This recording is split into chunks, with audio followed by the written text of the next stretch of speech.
Welcome to TechLeapart channel, and in today's video I'm going to show you how to set a profile picture on your Google account or Gmail account. So at first open up your Chrome browser. After that just click on this profile icon at the top right corner and then click on manage your Google account. From here you can see there is no profile picture in my Gmail account.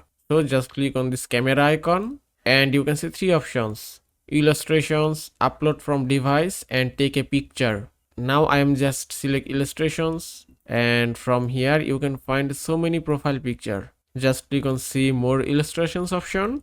That's it. Also, if you scroll down here you can find some categories. If I select it, then you can change your color. At the bottom you can find some presets. Then just click on next. Then just click on save as profile picture. Give it a moment. You can see it's saving, and then refresh your account, and that's it. You can see profile picture has been added successfully. And that is how you can add Gmail profile picture in your Windows laptop or PC. I hope this video was helpful. If it was, please give it a thumbs up and don't forget to subscribe.